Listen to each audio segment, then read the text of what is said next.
Hey, good morning, good evening, wherever you're viewing this from. Welcome to Live with Dan.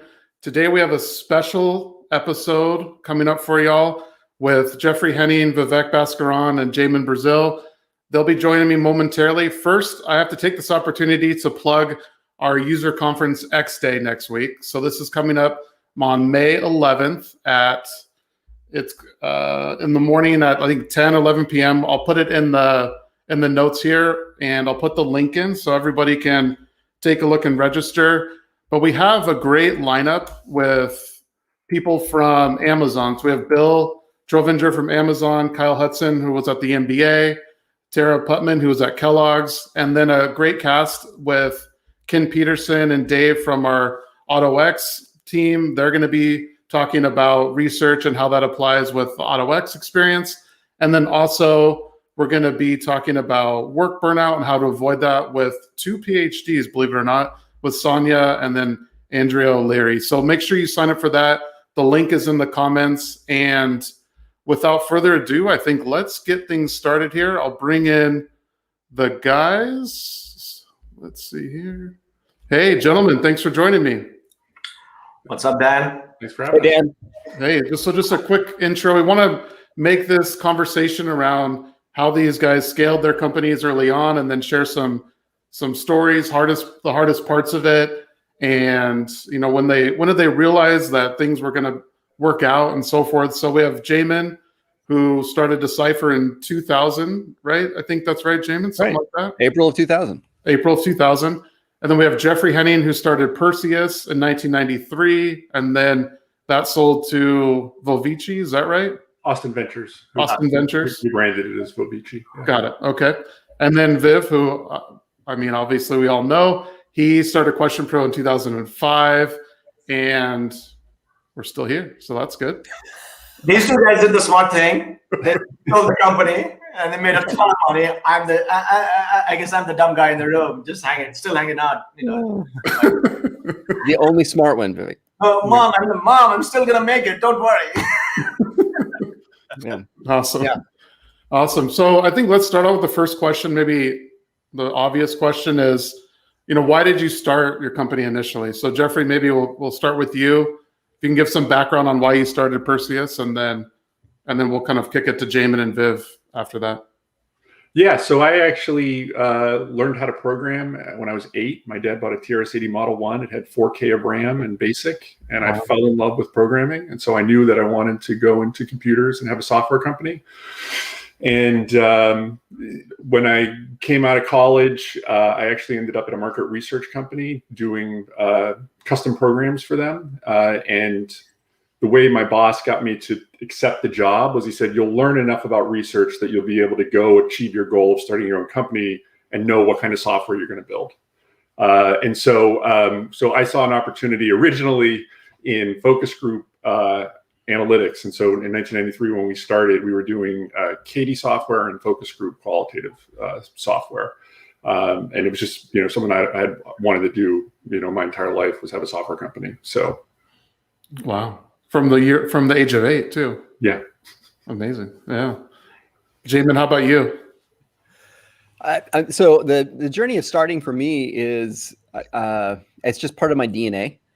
Maybe a little bit like Jeff. There's always been an element of hustle in my life. Even I'd buy candy in bulk in junior high and then sell it on the bus ride, right? So it's just like always trying to figure out how to make it. And for me, when I started Decipher with Jamie Plunkett back in 2000, that was just a really obvious next step in where market research was headed. Mm-hmm. The why I did it was it just was crystal clear to me of that, we were going to see a transference of CADI or telephone based interviewing as well as in-person interviewing to a digital framework. It was just non-ambiguous. Got it. And then Jamin, I think I heard at one of the conference that you spoke at, I think at IIEX, that you were the first one that you know of to do an online survey. Is that Did I get that right? That I know of, I actually think that may be mistaken now, but Okay. professionally. So Okay, got it. I did my first project in 1996. It was a sweltery June in Palo Alto, California. Back in those days, it took about 3 months, at least 30 days, but usually about 3 months to do a primary research project, especially when at scale on a national or global level. And it's just because it was coordination, right? It was all about coordination. And on that particular project, it was a company called SegaSoft. They had a virtual makeover product, scan a picture of yourself in, put new hair on. I looked fantastic. And they were trying to decide, should we hire Tyra Banks for $1 million or Model X? So it was an A/B test, right? Who do we put on the cover? The client only had $20,000. So my boss said, no way, we can't do it. This is stupid. Oh, and they had a week to make a decision at the board level. And I said, I think we could do it. So I programmed the survey Monday, fielded it Tuesday, analysis Wednesday, report Thursday, and presented on Friday, and they made a decision. So and our total cost against it back in those days was just a few $100s. So. Wow, that's interesting. That's cool. That's a cool story. So Viv, how about QuestionPro? Why did you start QuestionPro? Well, I guess I got sick of. I don't have a sexy story, but I got really tired of my boss. I said, and I was, I was doing consulting work, and it's like, consulting is awesome when you make a ton of money at tech consulting, at least. And during the .com, we made a shitload of money. But then, like all good parties, they come to an end. And then, like during the .com bust, we were all kind of twiddling our thumbs, and then like, what do we do? So I wanted to shift away from consulting into building a product. And obviously, I had some. The backstory, really, the real backstory is I went to BYU. It's a Mormon school in Utah. And, over there, I'm like a research professor, very similar to Jamin this was in 97, 98. But, each project was a full-on application development. Each survey project, like you develop a database, you develop software on it, and then ran the survey. And so the professor had an idea about like, hey, let's develop a survey engine, really, right? So that's what we called it at the time. And that's how I got into the survey business. But in general, and then in 2005, I got sick of my boss, and I said, I'm going to do this thing, and I'm not going to get careened with my thing. So I just jumped into it. I remember very well. Like I used to live in Seattle. I used to take the park and ride. I used to take the bus I live in Issaquah, which is like a suburb of Seattle, I guess. I used to take the bus from the Issaquah Park and Ride to downtown Seattle, and I came back. My wife used to pick me up from Park and Ride. I told her, honey, I quit my job today. She's like, what the fuck?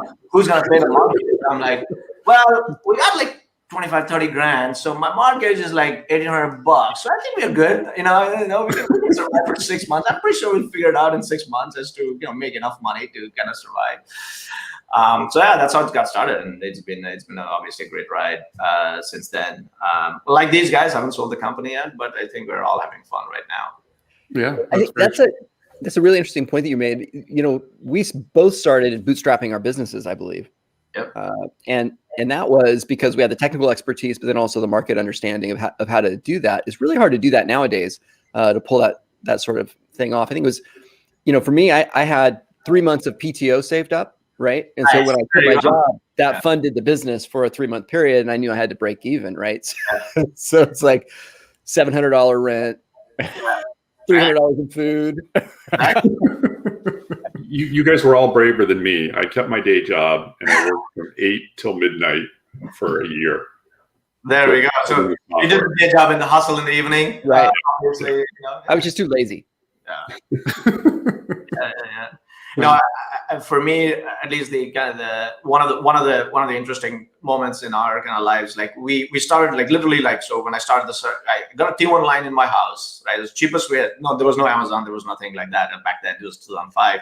So I installed a T1 line in my house, and then I built the computer, and I used to hack and build computers. So I built a couple of computers, and one thing led to the other. And actually QuestionPro started getting actually working and everything. And at one point in my garage, we had like 20 servers sitting in my garage, and we were making $1 million at the time. It was awesome, but we had never moved to a data center, right? It was too late. We were like, and my wife, the best story is like my wife one day, she's like, she wants to do some kind of like, the electrician is coming over. She was doing some random, like, a refrigerator had to be fixed, something. So she turned off the power to the garage, right? And my phone blew up like shit. And I was like, no, you can't turn off the power in the house anywhere. And then, of course, we moved out of there and everything else. But that was like, it was a pretty panic moment for everybody.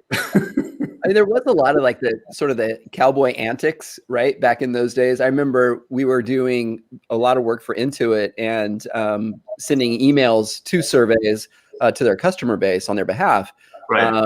And, there wasn't a way to distribute emails at mass in those days. There was no like MailChimp or whatever. And so it was a product called QuestionPro, which is like the software you buy and then install on your system, but it could only process like 100 emails an hour.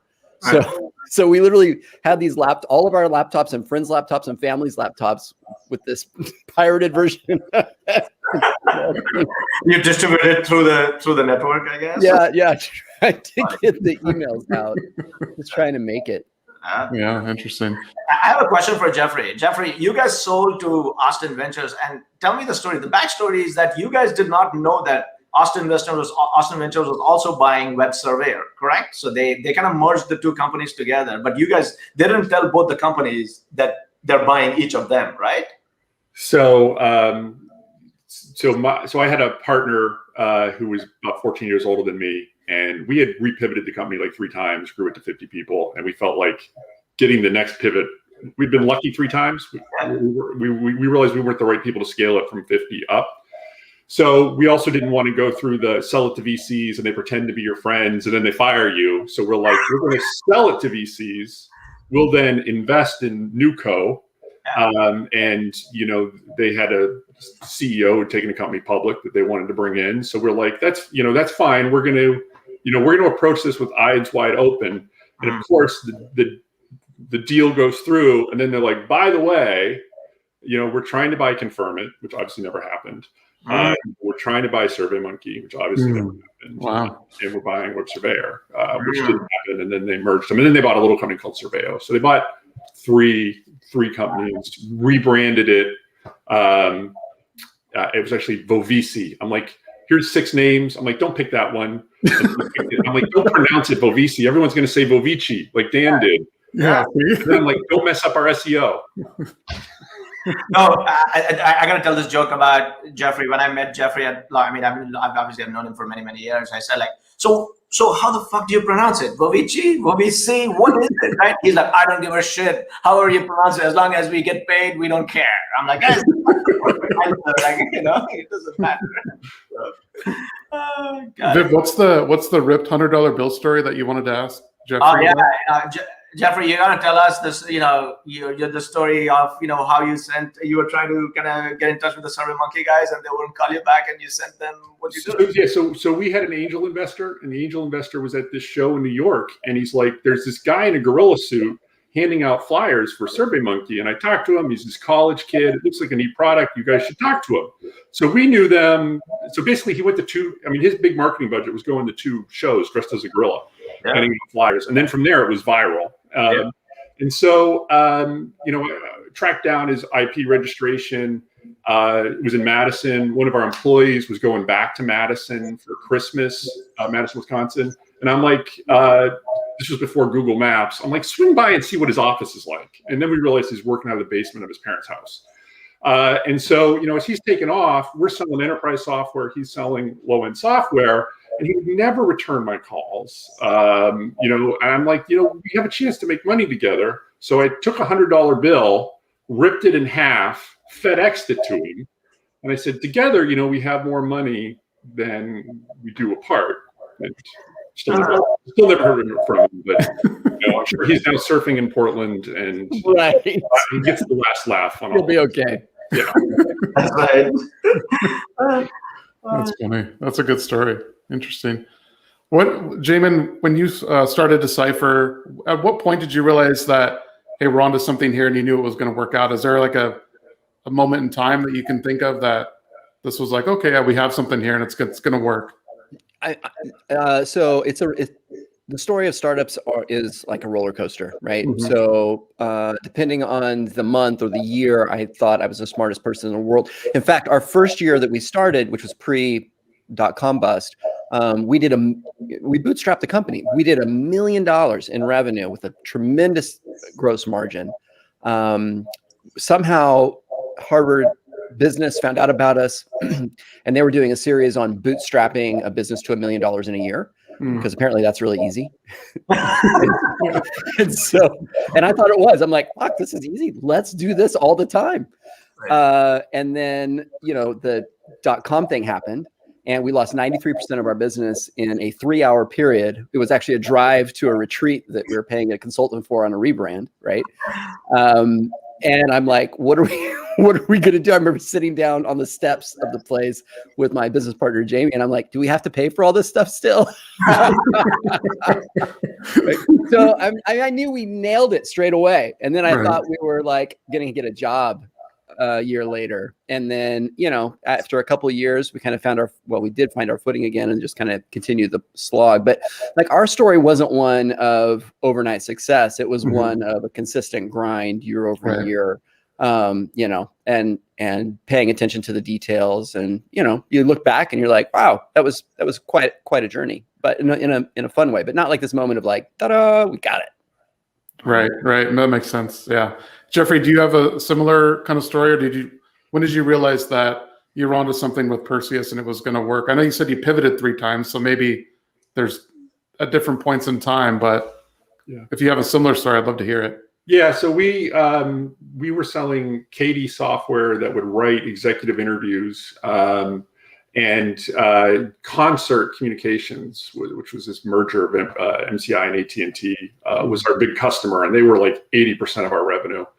And new guy came in and he fires us, and we're like, why are you firing us? People have always been satisfied. He's like, because I got this company I've worked with all my whole career. I like them. So it was like nothing about us. And so all of a sudden we lost 80% of the revenue.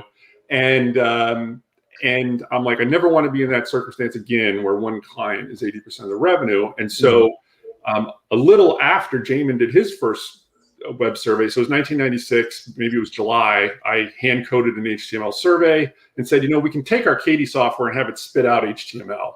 And so we did that, introduced it at PC Expo or IT Expo in 1997. And went to PC Magazine in person, gave them shirts, really poured on. We made the product look like Microsoft Word, which people weren't really doing at the time, but we made it look like Microsoft Office.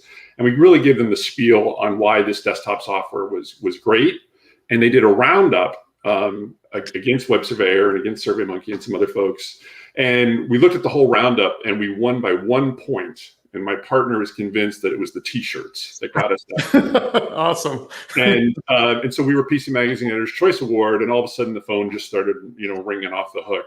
And it had just been him and I and a salesperson, a rotating salesperson, so it was 3 of us in '98, and then it grew from there. So. Yeah, one of the things I still remember about Perseus had the desktop interface. Was probably the best desktop interface. It looked literally like Word, like you were building a survey on Word, really. So they built this, and I was super jealous. I was like, shit, this thing means I need to learn how to write like Windows programming. So I'm a Java, Linux guy. So like, shit, man, we'll never get, back in the day, we'll never get the web interface to look like the desktop interface. It was a huge kind of spread, right, in terms of HTML versus kind of like highly interactive. There's no Ajax, there's no, WebSockets, all that stuff is today, but back then. So I was like, damn, dude, we can never, ever compete against this desktop. They had this like rich desktop. First of all, it was a rich desktop, so highly interactive. And then you could, design the survey like almost like as you're writing a Word document. So super jealous of Perseus. Like we'll never be able to get anywhere near them. We're like, all right, fine. We'll just keep doing, online surveys and try to sneak in behind other people. So and we kept going that way. The one thing that, at least for me, so obviously my background is in software engineering, and then I was talking to a client once. For me, the aha moment was, at least one of the aha moments, at least for us, was was talking to a client once, and we were talking about something, and I gave him. He was a market research guy. He was at US Bank, I think. He was like head of insights for his bank. So we were just bantering, and my solution to everything was technology and da da da. And I gave him a couple of different ideas, right? Ran about the survey and about what he was trying to do, and he's like, okay, yeah, you know what? That's a smart idea. We should about the business itself, really. And that's when it stuck to me, like, well, here I'm like a random developer giving an idea to this SVP of US Bank, really. I'm like, actually, you can just, it actually elevated my kind of thinking. It kind of opened up my own thinking. Like, hey, just because I'm a developer, that doesn't mean I cannot come up with bright ideas for anything else. So for me, that was a big, at least personally, or a deeply personal perspective. It kind of opened up my brain, really. Like, actually, I can do whatever the hell I want. And then since then, I'm like, talking about everything I feel like talking about.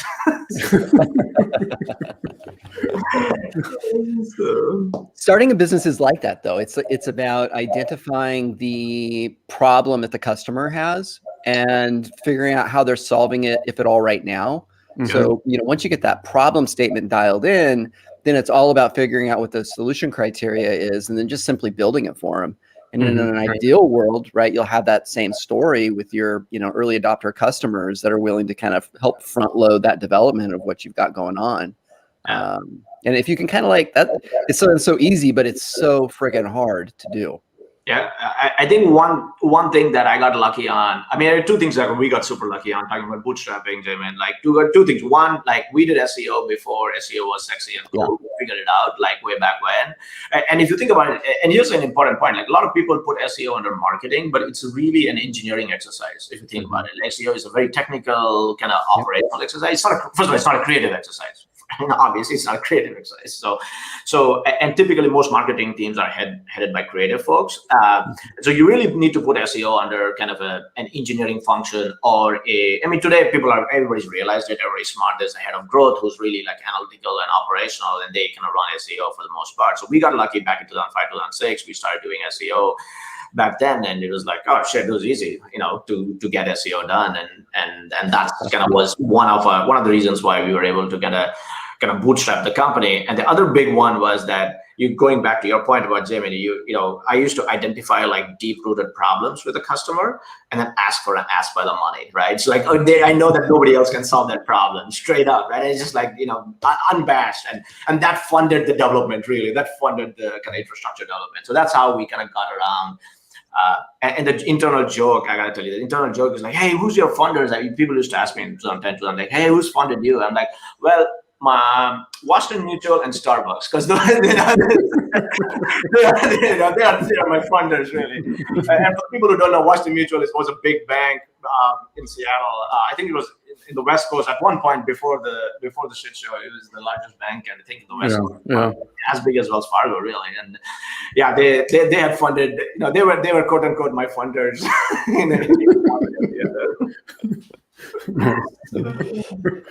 I remember, Viv, one time I think a customer said, well, who can I talk to beside you? And you said, well, you can talk to my mom or my dad, but they're not going to be much help. Like, there's no one else. It's me. Yeah, this was. I used to do customer support also. I mean, all of us have done customer support. I mean, I'm 100% sure. So I was talking to this one lady, and she's like, I want to talk to you. I want to talk to your supervisor. I'm like, I don't know. There's nobody else. I think I'm the founder. Like, and I wrote the code, so I'm pretty sure. Like, about me. But my mom's dead, so you can talk to my mom. Maybe that'll work. That's funny. That's funny. So, Jeffrey, besides the T-shirts, what were some other big keys to success? Well, so we got lucky. So one of the pivots that we made that was successful was SEO. It was a little before QuestionPro. So, and this was when Alta Vista was still a thing. So the advantage of the desktop software was that people would create these web pages that they would upload to their own websites. So they were on all of these other domains. And we had a signature on the bottom, powered by Perseus Survey Solutions for the web. And then Google comes along, and all of a sudden we start getting all this traffic from Google because we had that link. And but early in Google's day, if you typed "powered by," we were the #1 hit. Nice. And when they did that, we're like, oh, because this was like Google had just come out. And we're like, oh, they're reading the links, they're applying it. So we had to change, how the links were generated so that it was smarter, so that it was then, survey software powered by Perseus. And so we just got so much organic traffic and growth from that. And, that was just, phenomenal for us. And, we just kind of lucked into it because of the nature of our web pages got loaded on all these other sites. Yeah, that makes sense. Yeah, Jeffrey, I didn't think about that, but Perseus was unique in the sense that you were putting it on other people's domains, really, right? Unlike SurveyMonkey and us, so like all of it was backlinks back from ourselves, but you guys were able to push it on Cisco.com or wherever it is, some other domain, and then you had a backlink from a third-party domain back to you, right? Yeah. Got it. Still, see, I should have figured that out. I did not. 20 fucking years to figure that out. God damn. Yeah, we missed that entirely. Honestly, I remember I'm so sad around 2012. I was looking at our SEO, and I was like, we missed this entire thing. Like the whole thing just completely passed us by because we were just. That's we were making money, Jim, and we were making money with existing big clients. We're just counting the cash. You're like, fuck SEO, I'm counting the cash. Well, I do agree. We were growing really fast, but so similar to yourself, we had the first thing I did, got a website and an 800 number because I couldn't have, they just forwarded right to my cell phone, right? And that was, the 800 number was just like all positioning.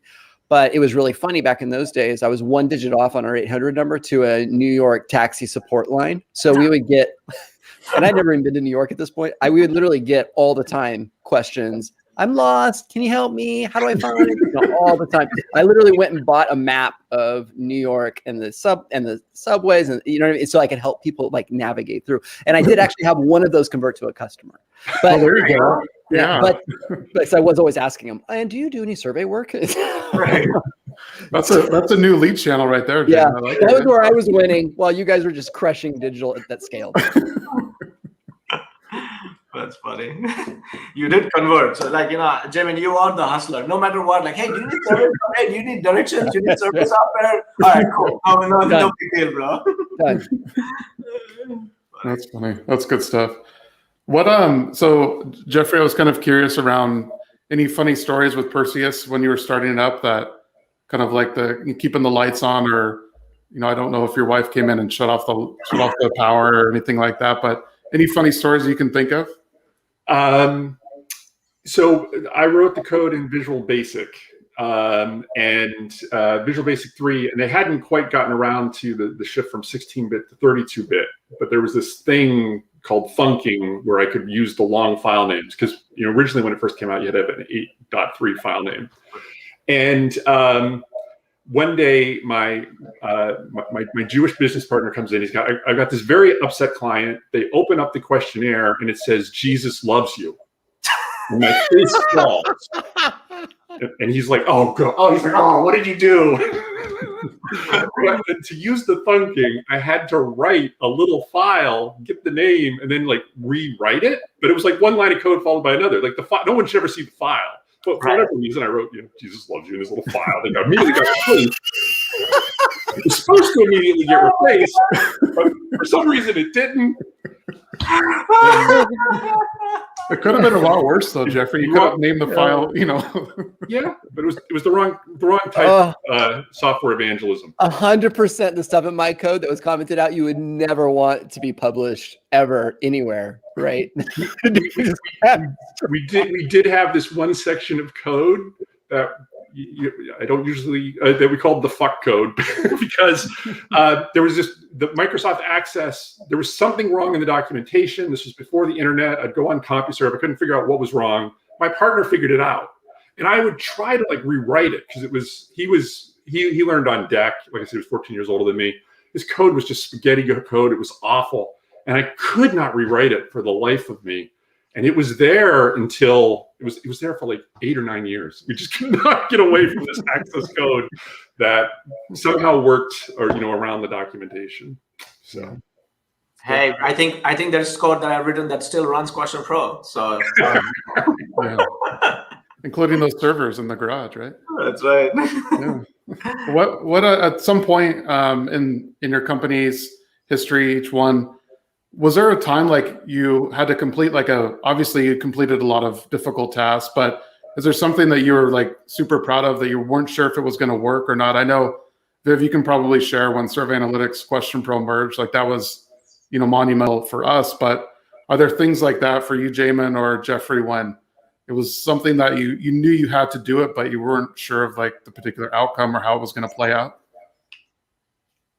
I mean, yeah, every day. Yeah.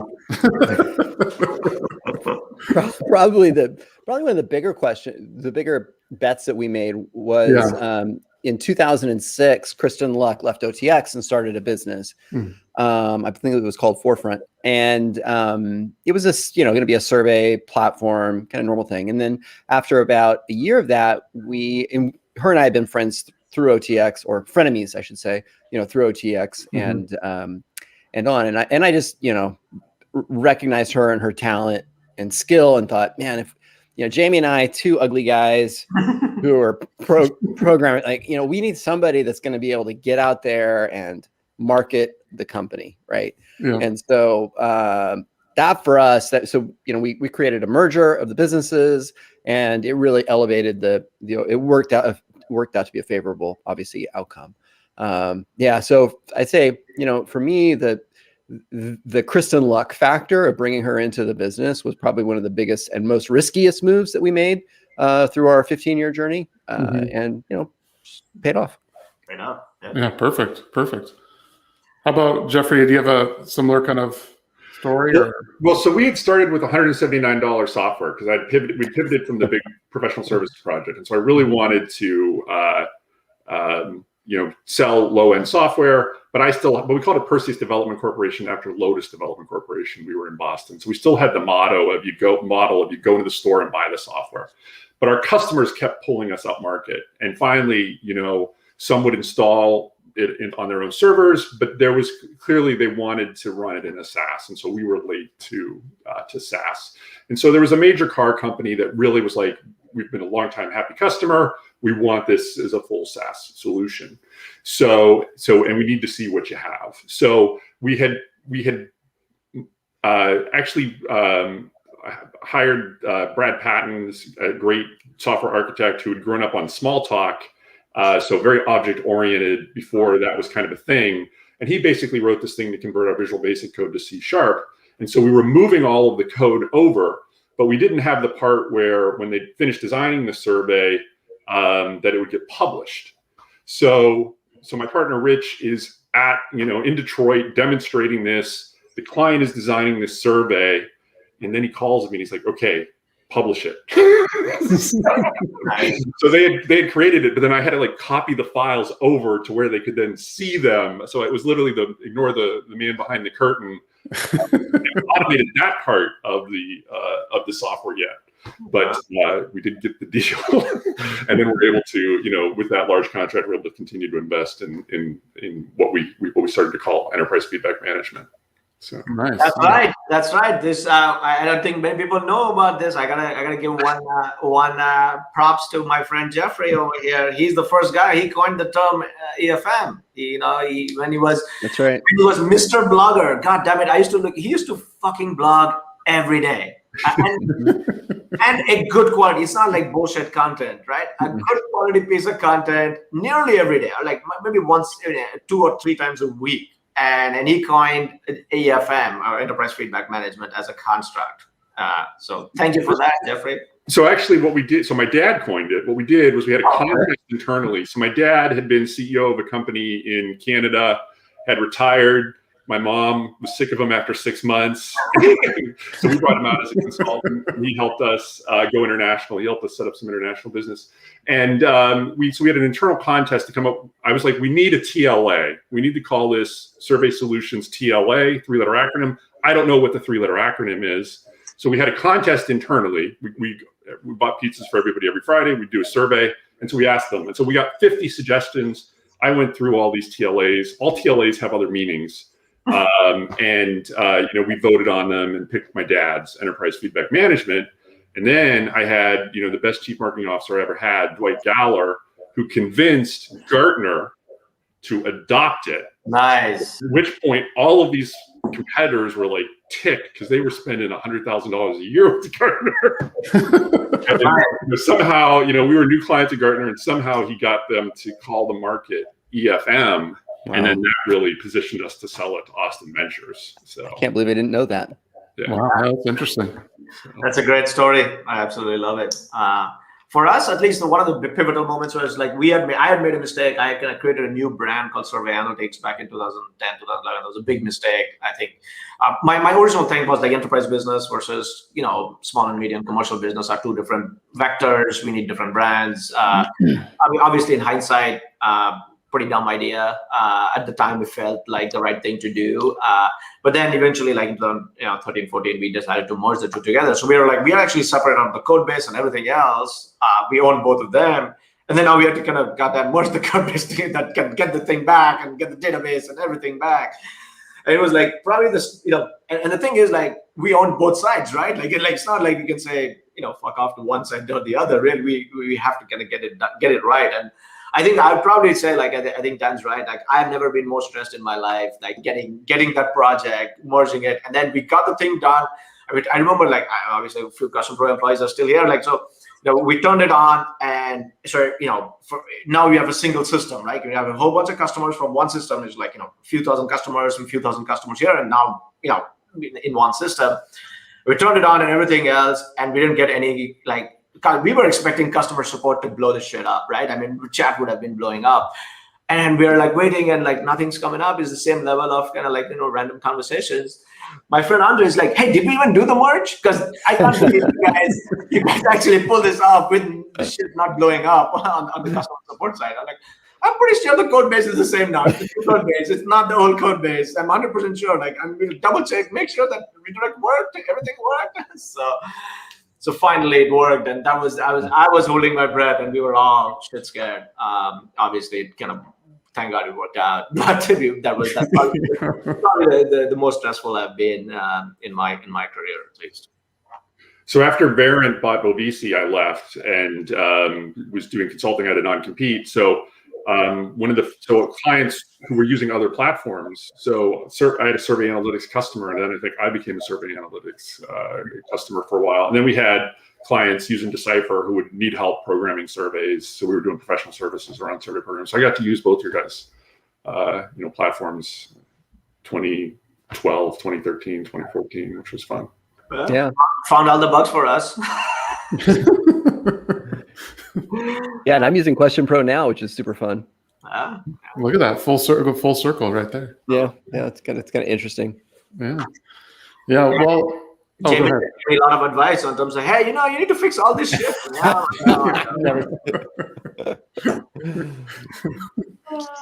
Great. Well, I think let's maybe one more question, then we can wrap it up. But I know there's a lot of people listening here that are either entrepreneurs or thinking about starting companies or in the space.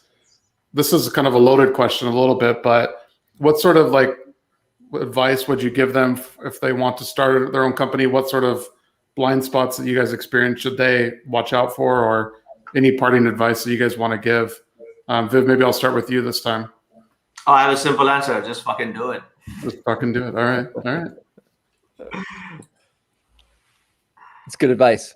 Go for it, huh? Just go for it. That's it. Yeah, and there is never a perfect time. I think getting to the heart of his point, right? The market is always going to be aggressive towards you. You're always going to have headwinds. The shit is hard. And I think that's part of the problem with social media is in a lot of ways, I mean, I don't know about you guys, but I didn't know what an entrepreneur was when I started the business. That was kind of a new thing that trickled into my vocabulary over the last decade. But the reality is that if that's what your heart tells you you can't not do that thing, then you just better fucking step up and get it done, even if it winds up being a failure, right?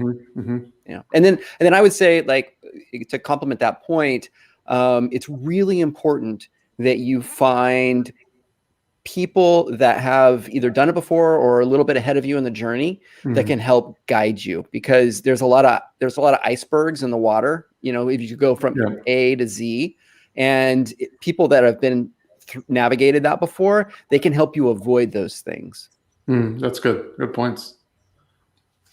For me, I would say, even though we're all selling survey software, that there are other research methods to use besides surveys to really make sure you're understanding your market, and then come up with some hypotheses that you test with surveys. But one of the things that we did behind that UI that Viv was talking about was we actually did ethnographic work. We had people send us their questionnaires. And so we studied how people were writing questionnaires in WordPerfect and Word and all of these things. And we designed our UI around the way that they were writing questions. We weren't asking them, we were looking and studying their work. And that was, better than, we also did a survey. We tested a bunch of the names, Survey Solutions came out of that survey, but really building the product came from that ethnographic work that we did, which I think differentiated the product early on.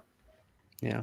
I wish I had done more of those. My ethnographic work was, when I started QuestionPro, was like, I used to tell my wife, Kalpana, can you create a survey? I'm just going to watch you create a survey and struggle through it. And that's my ethnographic. I wish I had, a better, systematic way. It's like, hey, we needed like random people. I'm like, random people. My wife, my Kalpana, come here.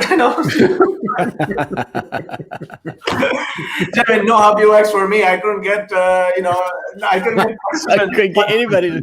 My partner was like, hey, honey, I need you to help me with this, with this stuff that I'm building. So, awesome. Good. That's great. Awesome. Well, hey guys, thanks so much for coming on today. I know a lot of funny stories. There's a lot of comments and things you guys can read, but people are having a good time. So appreciate you guys coming on, and talk to you guys soon. Thank you, everyone. Thanks for having us. Good to see you. Bye. Good.